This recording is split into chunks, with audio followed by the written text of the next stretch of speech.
Hello and welcome to my channel. I am Zodiac Bandit, and today I'm going to be continuing my discussion on the arcs of Critical Role, specifically Campaign 2 for this one, and there are 6 in total this time.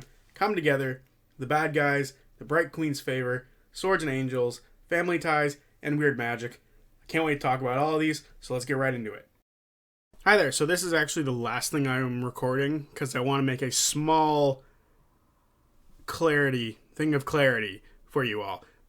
These arcs in Campaign 2 are very jumbled together. So there's lots of moments where they just go from one thing to another within the same arc, and they're totally separate and unconnected.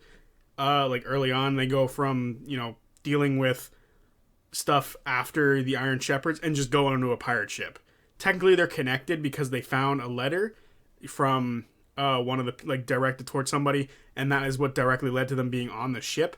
But my mind had a lot of trouble kind of putting all those things together as I was summarizing these. So a bunch of them, I talk about something and then talk about something else that technically happened before. So I just want to make that very clear. These arcs aren't as singularly focused like Campaign 1's were, but that's because they didn't necessarily have a set villain in mind. Matt very clearly lined up the Briarwoods to connect to Vecna, and they kind of had that sort of sprinkled throughout. And then he had Chroma Conclave stuff for a long time, so there was a lot of space taken up there. So he had very set villains, whereas in this campaign, it wasn't necessarily the same. So I just want to put that out there before anyone comments down below saying, why did you go back and forth with these? That's why. Because there's a lot of stuff that happens within these arcs that might not necessarily be totally connected to the whole thing. And thus, I jumble my mind and go back and forth because my brain doesn't work in linear. It goes in 5 million different directions when I talk. So, yeah, just thought I'd clarify that before we really start this before we really start this discussion. It's a list. So, we begin with the first arc, Come Together. This arc is amazing. And, first of all, the story arc name implies what it's about. The first time this group of adventurers are coming together and joining. They're becoming one, and throughout this arc, they kind of discover what kind of adventuring party they're going to be.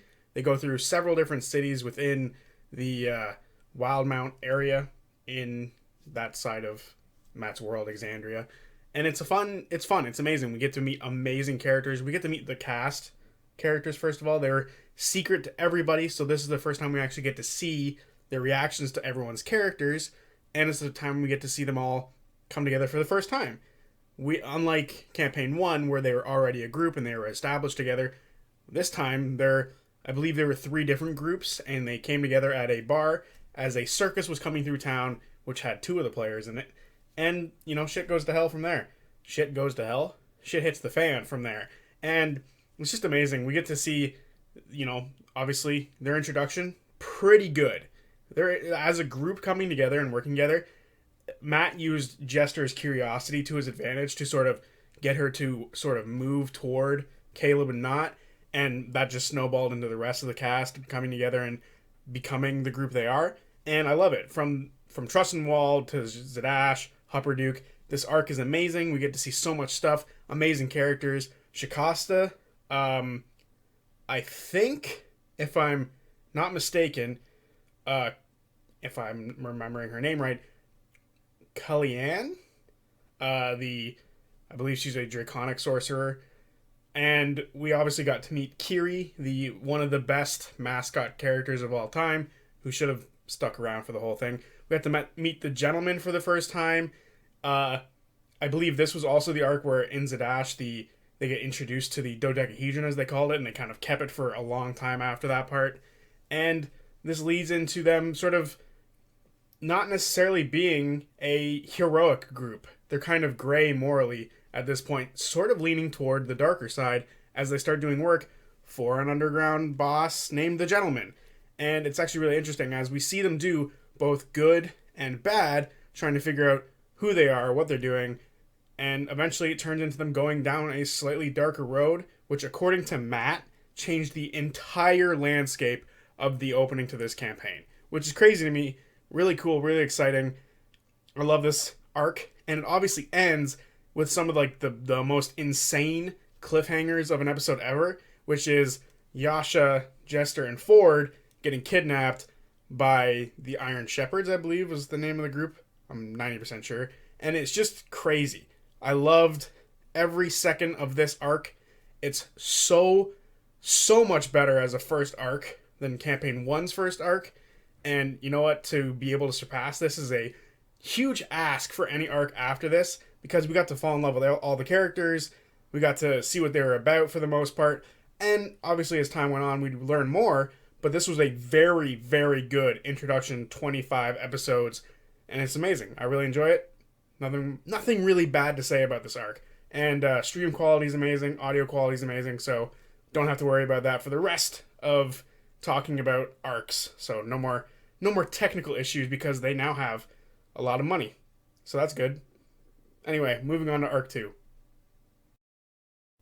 So now it's time for Arc 2, The Bad Guys, where they continue to deal with the Iron Shepherds, eventually losing Mollymock in the process, and then getting all their friends back after defeating Lorenzo. They then move on to go after Ford's mysterious warlock patron before that. But when they're dealing with the Iron Shepherds, they get Caduceus. They also go to Nicodranus in this arc, meeting Jester's mother for the first time in person. She actually makes a small appearance in the prior arc, but only as like a message. So not that big of a deal. But they also set out to sea in this arc, where we go to Dark Toe, we meet Avantika, we meet Orly for the first time. In this arc, we also get Keg, Nyla, and the return of Shikasta against the Iron Shepherds. This arc is a lot of fun, and honestly, you could have probably split it up into two smaller arcs. One dealing with the Iron Shepherds, and then going out to sea. But they have them together here. So I'm going to kind of separate the two while I talk about it. First of all, going after the Iron Shepherds, it was only the remaining four: Caleb, Knot, Bo, and Molly, after Yasha, Jester, and Ford had been kidnapped in the night by the Iron Shepherds. So the Fabulous Four begin their chase after the Iron Shepherds, meeting Keg, who claims to have information about them. They set up an ambush and lose horribly, costing Mollymock's life. They then meet Neela and then go to Caduceus as they are pointed in that direction before heading off to deal with the Iron Shepherds. And that's an awesome section. When they first go in and see, I believe it's Neela is sneaking around or someone got polymorphed, or someone wild shaped into a small creature and began to sneak around the fort of the Iron Shepherds, where they go up and see Lorenzo eating the remains of a baby, which was the first clue of what he was. They eventually defeat him, get their friends back, have to inform them of the loss of Mollymock, to which has Yasha leaving for one of the many times she ends up leaving. And it's just, that section's really fun to me. Not only because they have to deal with the consequences, but they have to sort of answer how they're going to deal with fighting without most of their heavy hitters. So it was nice to see how they kind of counteracted with this. They made allies. They literally recruited someone new to the group. And it was just fun. Lots of fun for this section. They then go to Nicodranus, cause some trouble there after picking up some new pets, and then Professor Thaddeus fucking off. And then after that, they head out to sea to deal with Ford's patron. And we meet Avantika. Before they leave, they meet Orly. This is just a super fun section. And eventually they go to Dark Toe. So they're going out to unlock all these rewards. And sort of Ford and Avantika are fighting over who's going to get them. And eventually Avantika gets it first. They then go to Dark Toe. But they're trying to find a way to sort of undermine her and get rid of her. So they read her journal, translate it, bam, they're in a fight now, which is one of the most tense fights up to this point, where Avantika is attempting to sort of erase them before they can reveal to the Plank King what's going on. Eventually they do. They get away with it all. And then they continue to go after Seals, which is where the rewards from Ukatoa were coming from. And it's just a fun arc. We get to learn more about Ukatoa, more about Dark Toe. Unfortunately, we don't get to stay a whole lot of time in Dark Toe.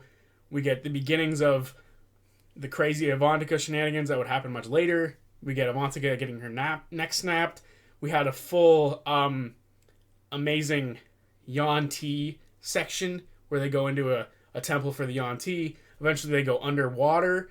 That might not be in this one, that might be in the next arc. But it's still a super fun arc. It bounces around between a lot of places, but it doesn't like go from one place to another super quick. They spend a lot of time in certain areas. So I guess if that's my only gripe is they didn't spend a little longer in each area, but the amount of time they did meant it didn't leave a sour taste once they left after 2 or 3 episodes. So bounced around a lot, but it was still enough time for us to sort of understand the environment they were in, and it was a lot of fun. Really enjoyed this section. Do I enjoy it as much as the first arc? I don't know. I'm going to have to wait for my rankings to see. But until then, rank 3, onward.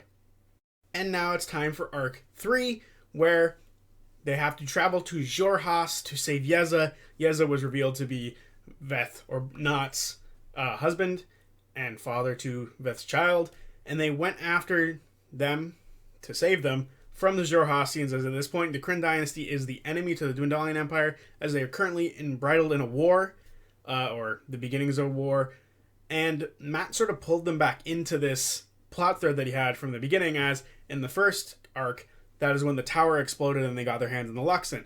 So this arc revolves around the enemy of that conflict. So they follow through the Underdark in these massive tunnels that were created by these Xhorhasians. They end up immediately getting noticed and then have to make their way through a handful of other cities before, and destroying several portals that pop up. And then eventually they get pulled to the city of Rossona, which is kind of the biggest city in the Xhorhasian side of Wildmount, or the Kryn dynasty, where they have to reveal their hand with the Luxon almost right away. And this pulls in Essek. We get to meet Yeza. We get to meet Spurt. We get our first exposure to the assassin wizards, who's, I'm forgetting, Volstrucka. The first interaction with a Volstrucker in here, as well as meeting the dynast of the Kryn dynasty. Just plenty of cool, fun interactions with characters here. There's a handful of really good fights, and then we get to delve into more Portal-esque things, where we get to see who or what they're doing with these portals, which seems to be pulling in devils and demons and all sorts of other crazy stuff, and they have to close them. We also see who's doing it, kind of. Oban, a sneaky servant of the Chain Oblivion, who is going around looking for undying servants or champions for the Chain Oblivion, who they chase down into a tomb, and then he unleashes the Laughing Hand, which is an undying friggin' thing. They straight up just can't kill it. It keeps healing. They do a ton of damage to it, and he just heals right back up because they have to destroy an exterior part to it. And then after that, they lose Yasha, which is the craziest part of all of this. Yasha being turned against them in this point made sure that the fight had to be reversed, and they ran the hell out. And that's where this arc ended. I have no complaints about this arc. Lots of fun. All of these arcs are roughly around the same length, too. They've all been around 23 to 26 episodes.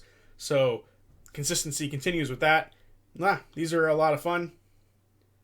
These episodes of this arc. All these characters are amazing. I can't remember if there was too many guests in this or not.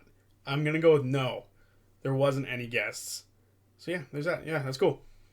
Moving on to Arc 4. Arc 4, Swords and Angels. This is a arc with a race against the clock type mentality, as the Mighty Nine try to find ways to defeat the undying warriors of Oban, or the Chained Oblivion, and the Chained Oblivion group tries to create more undying warriors. At the same time, Mighty Nine are trying to power themselves up, but unfortunately, right at the beginning of this arc, almost, as they are trying to reforge a sword to potentially bolster their ranks, Ford cuts ties with his goddamn warlock patron, and now they have to go deal with that, kind of. They continue moving forward with trying to forge the sword, and all the while Ford is trying to sort of find himself now, as he is powerless. His allies do their version of the "you have my axe," and they give him a bunch of items that allow him to continue on fighting with them, and eventually they create the material they need to reforge Star Razor, and all the while Ford creates a new pact with the Wild Mother. After that, they go deal with how to defeat these Undying Warriors. But just before that, they learn of an event that's happening where they're trying to make another one. So they race to go fight them. Unfortunately, they lose, and another Undying Warrior or Unkillable Warrior is created. So now they need to find a way to deal with the Laughing Hand. So they go into the Happy Time Fun Ball, where they find the Perma Heart and destroy it, which now will allow them to kill him the next time they fight him. So, with a little bit more information on their side, ways to kill it, and more power, they then confront them, defeat them, save Yasha, make an ally out of one of the Undying Warriors as they scurry off by themselves. Actually, technically, Matt gets a how do you want to do this in this arc? And this is just a fun arc, filled with some of my favorite moments. First of all, Ford cutting ties with Ukutoa will forever be my favorite moment in Critical Role. And when he gets the Star Razor and is, when he wakes up in a thing of seaweed wrap, totally random, but really cool at the same time. That's also an amazing moment that I will never forget.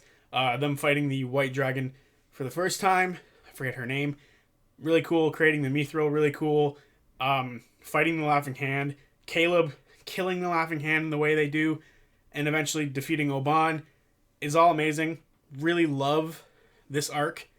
Hard pressed to say if any of the other arcs might top it, but we'll see. As of right now, as of this second of me recapping them all to you, 1 to 4, number 4 is probably my favorite. But who knows? Maybe another one will come up that beats it. We'll see. And now Arc 5, Family Ties, which covers a ton of ground, so bear with me as I go over most of it, the important stuff. So, to begin, they attempt to free Knot of their goblin imprisonment in this arc. So they go to Isharnai, a hag, to try to break said deal. They're successful, and they're able to turn Knot back into Veth Bernardo. After this, they also complete Caduceus' quest to find the rest of his family and to eventually free the Grove from whatever is attacking it. They also are dealing with the sort of, rewards that they got for defeating the Angel of Iron's cult, which allowed them to open conversation between the Dwendalian Empire and the Kryn Dynasty to have talks of peace, and they were able to create peace in this moment. And then they also went to finish off the good old Traveler Con, which was loads of fun. So this section took up basically like wrapping up a lot of character stuff, which was nice. We got Caduceus stuff, we got Veth stuff, and we got Jester stuff. And in this arc, we also got sort of like Yasha's last or semi-last thing where she got over her, kind of over the death of her old wife, and then began to truly allow her feelings for Bo to shine through here. And Jester got to do Traveler Con, and the Traveler revealed who they were, and we got a whole bunch of shenanigans based around that.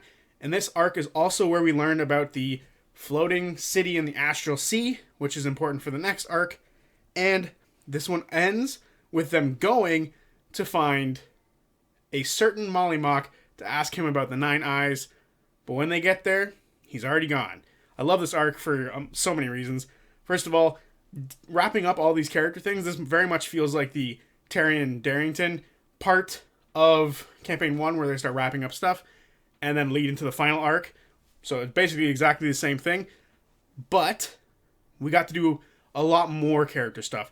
That one was more so finishing up Vax and Keyleth stuff. This one is Jester, Yasha, Veth, and technically Essek. Got a little bit of clarity here, or some closure as well. So there was a ton of good stuff around all of those characters, which was nice. And then after that, we got to, the epic beginning to the next campaign, or next arc. So that was really cool. It led in perfectly from that one to another. My favorite moments, obviously the fight with Avocado is great, where it's revealed about the Astral Sea. And then there was also the fight against the Tyrannosaurus Rex. Going for Mollymauk's grave will always be one of my favorite moments, not just for Henry Crabgrass, but just because the pure shock value of it all was just so crazy that this character was now running around once more. and wasn't who we thought they were. That was a sick moment. I also really liked the dragon turtle chasing them. You know, lots of really sick moments in this arc. And this was actually the arc I caught up on when they were doing this campaign live. This was the arc where I caught up. So, special place in my heart. So yeah, love this arc. Moving on to the last arc of campaign 2.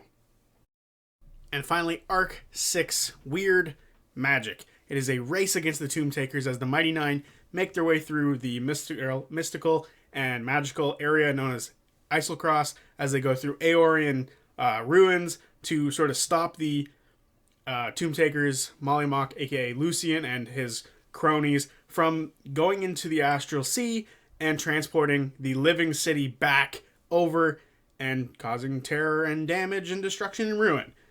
So, very simple summary of what that is, but it just encompasses so much more. First of all, Islecross is an awesome location and was like a perfect ending zone for all of it. They get a nice little, when will this group stab them in the back? Will they be able to stab them in the back first? Sort of tension. There's just tension in the air throughout this entire thing. As halfway through, or as a quarter way through, Vesturagna, the person who brings them to Islecross, is axed off by Lucian, and eventually they come into contact with Lucian and the Tomb Takers and begin to make their way through Islecross together. It's such a fun arc with so much tension as you don't know what's going to happen. You don't know if Lucian is completely unhinged and is just waiting to destroy them, if he's actually going to work with them, if he's, waiting for the proper opportunity. You don't know. And what's really fun is you also don't know if Mollymock's in there at all, because Mollymock could be there and we just don't know. Eventually, they are betrayed by them, and they then have to continue the chase, but they also go to gather allies and other items to help them in their sort of fight against Lucian. They get Essek, and they tentatively go to Trent Ickathon, but realize very quickly that that is not going to be a good idea, and it's actually where we get one of the best, savage verbal smackdowns from Caduceus to Trent. If you know what I'm talking about, you know what I'm talking about. And this arc is awesome. They eventually go steal from Trent some items that allow them to not be scryed on by Mollymock and by Trent, so they kind of get to be invisible from them for a little while. And then eventually they go into the Astral Sea, fight Lucian, who becomes the Somnovum, and eventually they win. And then, to wrap it all up, they take off their amulets, which protect them from scrying. Trent appears, they fight, and boom. Basically leading into the end of the arc where we get to see everyone where they end up with Ford and Jester together on the seas. Mollymock is revived technically and turns into Kingsley, and Caduceus goes home to his fixed grove. Veth goes and lives with her family. Caleb and Bo aim to take down the Cerberus Assembly, and Yasha is a stay-at-home wife to just clean up the house, and if she needs to, come out and fight. So, and Essek and Caleb end up together, which is nice as well. Caleb doesn't end up going back in time to save his family, as that could be either something that ends terribly, changes the entire landscape of everything, and, he made the right choice in the end, which is great. You loved seeing everything come full circle and end beautifully, which Campaign 2 did. There were a few things that Campaign 2 didn't wrap up, mainly Uk'otoa, but that's what these handful of episodes coming up are going to be about. Hopefully, I actually don't know. I'm just speaking out of my ass now. But anyway, Arc 6 was amazing. It wrapped up every character almost perfectly, and it was just a fun time overall. Some of the best moments in this arc, I didn't even get to that part yet. First of all, the fight against Trent is amazing, and the way they defeat him with putting on the anti-magic handcuffs and then taping his mouth shut permanently is nuts. So that guy's not going to be able to eat, so he's probably going to die super quick. And then obviously the fight against Lucian, where they're in the snow and they just have to run because they have none of their stuff. They don't have any of their spell slots. They're not healed. They have very little things going on for them. And then there's the ambush on the Tomb Takers, which was nuts. There's sneaking into Trent Ickathon's little house that he had with all these magical items. Crazy. Just, this is an awesome arc. If you don't Oh, they also fight a friggin' dragon. Galdeon, the dragon from Arc 4, comes back here to mess with them once more as she remembers their smell, which is crazy, and I love it. So yeah, this arc is amazing. Love every second of it. Only bad thing is that they didn't finish Ukatoa. I feel like that could have been 2 episodes. They could have just done it real quick, but they didn't do it. So that's the only knock against this arc, and honestly, it's not that big of a knock. It's really fun without it, and now we're getting 2 more episodes, hopefully, about that. So maybe I'm right with only 2 episodes being needed, but we'll see. Moving on to the rankings. So now time for me to pick my rankings for this campaign and these arcs, which is very difficult. I enjoy them all, so none of them are outright bad like I thought in the last one. So to begin with, I'm just going to say the Bright Queen's Favor. A lot of this arc was a lot of setup, which paid off in the later arcs. So because of that, I feel like I just got to put it down here. Followed by that is going to be another setup arc, which is the Bad Guys. The Bad Guys sets up a lot of things to be paid off down the line as well, with a lot of character stuff and a lot of other important things. Like, we don't ever really finish a lot of the Ukatoa stuff, and a lot of that was found in the Bad Guys, but there is a payoff to it in Arc 4 with Ford moving on and becoming a patron or a Warlock of the Wild Mother. So yeah, this is a setup arc as well. So next is going to be Swords and Angels, Arc 4. Fun arc. I think I don't really have anything bad to say about it, so I'm just going to put it here. At number 3, we have Arc 5, Family Ties.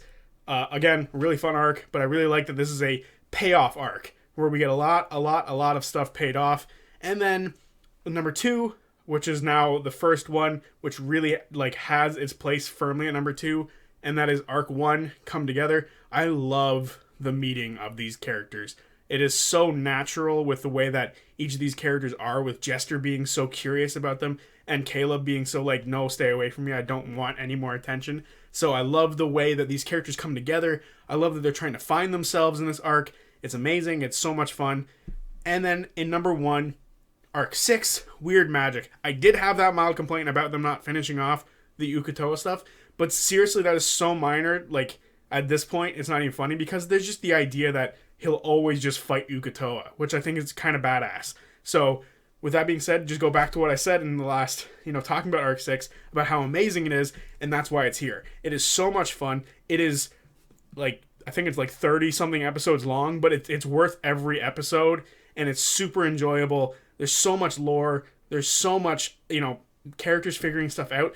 It has some of my favorite moments for a lot of the characters, like Caduceus, Bo, Yasha has some great moments in here. Ford leading the ambush against the Tomb Takers and slaughtering 3 of the friggin' 5 members was something that's going to live on in my head forever as one of the most badass things. He has so much badass shit, but seriously, that moment is sick.